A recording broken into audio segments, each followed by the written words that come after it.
very happy to be here with you.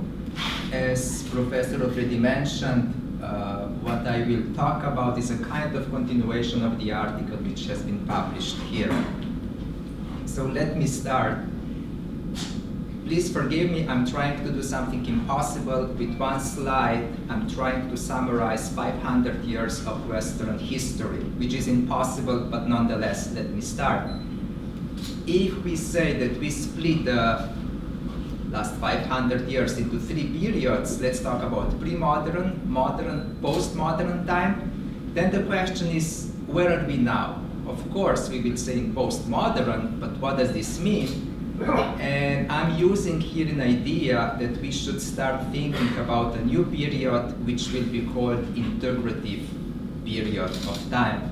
Now on the left side you see different dimensions. How can you read these 500 years of history? Now please forgive me, I'm talking from the Western perspective. I wish I had more knowledge about the rest of the world, non-Western perspectives, because most probably their perception of history is slightly different. But from the Western perspective, let's start. When we talk about the ultimate truth, in pre-modern time, of course, it was knowable, somehow based on divine revelation, so it was based on religion, and the way how I know it, I mean, let's talk about epistemology, was deeply connected with religion.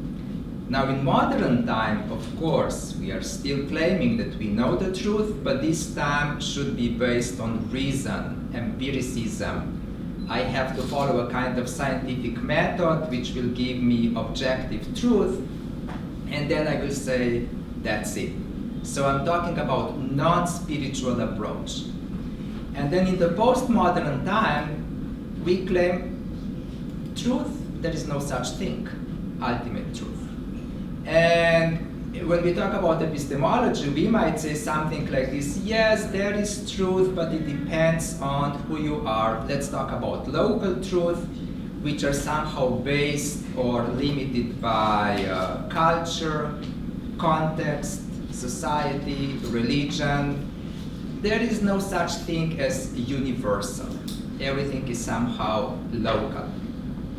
And now I could continue, I could go on and talk about knowledge, authority, the definition of good or goal of life.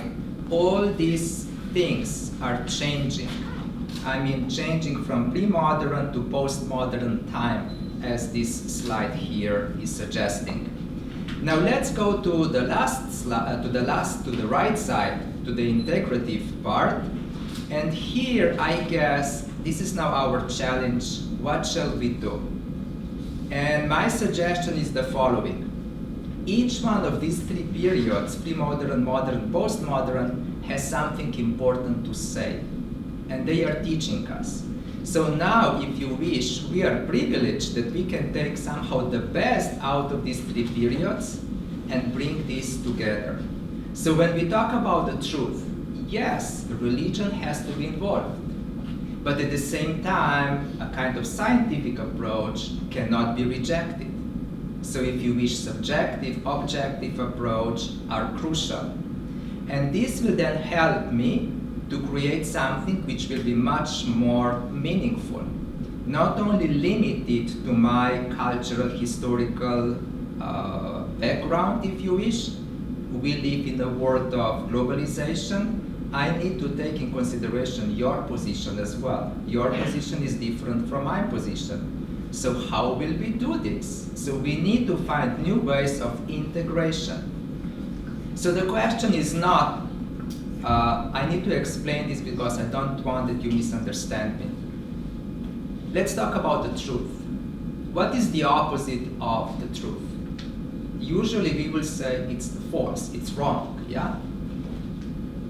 But now we live in a society where you say, I know the truth, and at the same time I claim I know the truth. So we need to find a way how to bring these two truths together. How to integrate them in a way that you will be able to follow your truth and I will be able to do the same. So it's not, I'm right, you're wrong, or you're wrong, I'm something like this, but both of us need to find new ways how to move on. Now, we could discuss this more and more. Now, let me, since we don't have enough time, let me move on. How can we read ourselves in our postmodern time? I'm talking about the secular position interpretation. As you will see, it's not based on religion at all. So there is this ongoing tension in us, because on one side we feel, oh, we are great, we are fantastic, we are not like animals, we can do so much.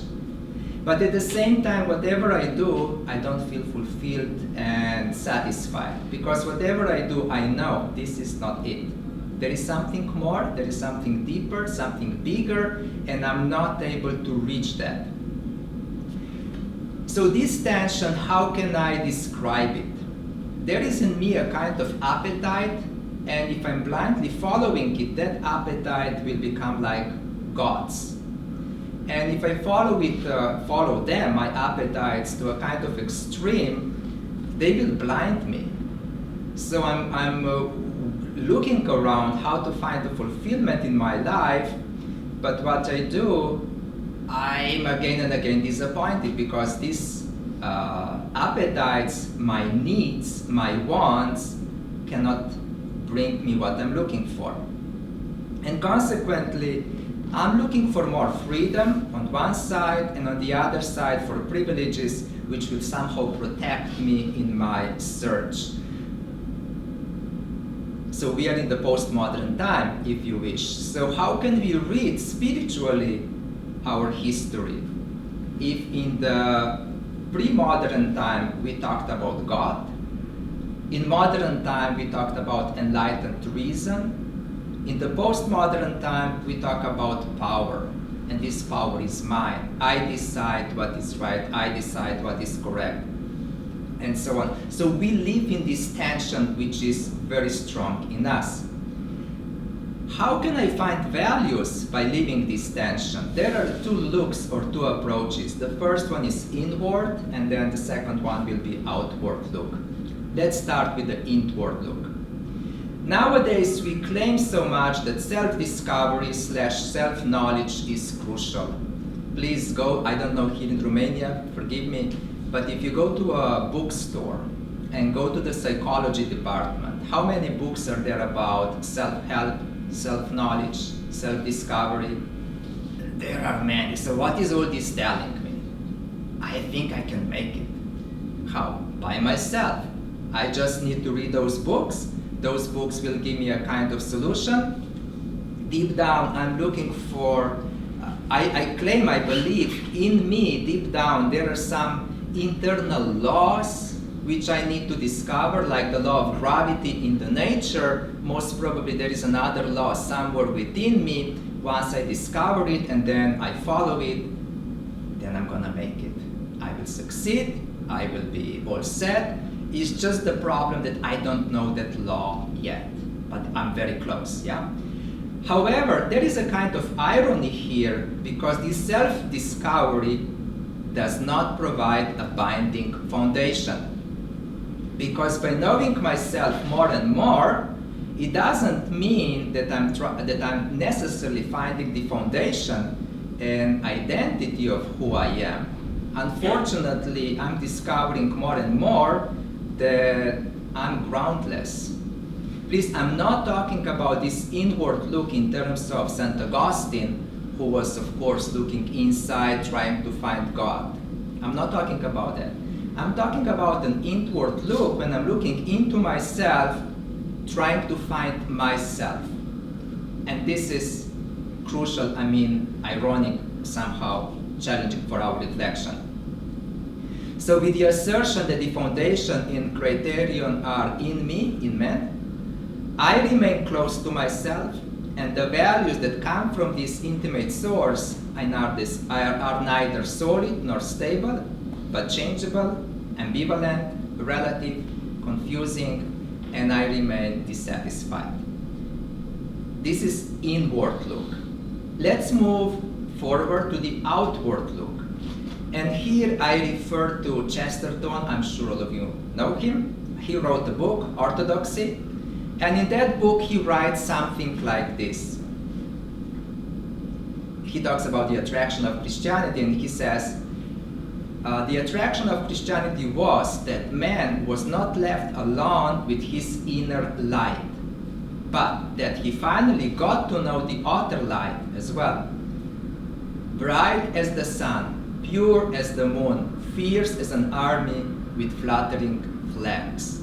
I'm sure we can find something like this in non-Christian philosophers, in Muslim philosophers as well. But the whole point is, I need to go beyond myself. There is a reality which is much bigger than I am. Okay, here we can talk about transcendence. Am I willing to open myself to that? So search for values, especially spiritual values, that are transcending this changing world becomes crucial. Now, if I remain stuck with that inward look, which I described before, here I'm facing a big, huge challenge. Why? How does our mind work? All of us would like to be authentic. I'm not gonna ask you because I know that all of you will raise your hands, yeah. But how do we check our authenticity? Some people do like this. Let me check YouTube. And then I'm listening to spiritual, theological, philosophical, whatever you name them, gurus. And whatever resonates with me, I say, that's it. So I'm just confirming what I already know. But I'm looking for outside sources which will confirm what I feel. Now, please, I hope that all of us agree that's not the true meaning of authenticity. That's somehow very selfish, self-fulfilling, yeah? So we need to go beyond that self-fulfillment, self-knowledge, self-discovery, which I described before. So when we talk about values, they have to be stable, they have to be worthy in my life and worthy of my respect. So we should look for narratives that can give meaning to our life and fill it with longing, courage, optimism. In other words, we have those stories already. We don't need to create them, we need to rediscover them. And here this is the last slide, and with this I will finish my presentation. I feel humiliated when I was listening to your presentation about what happened in Turkey, yeah? But I shouldn't say the positive side, but there is a kind of side of hope in this earthquake as well, because so many people got together and helped, either within the country or from outside. So maybe nature is teaching us at this point, look, there is a reality which is much bigger than my personal perception, yeah? And we should deal with it. Now, if I go back to my first slide, yeah? We have 500 more years of history. Each period is teaching us something crucial. From each period, I can learn something very, very important, yeah? But all this will be possible if I remain humble. I don't know the truth. I'm challenged to discover the truth, as you are, yeah? So to remain humble will be the key point. And by being humble, I should be able to create synthesis which will somehow help me to make the next step. Thank you so much. We have to applaud this.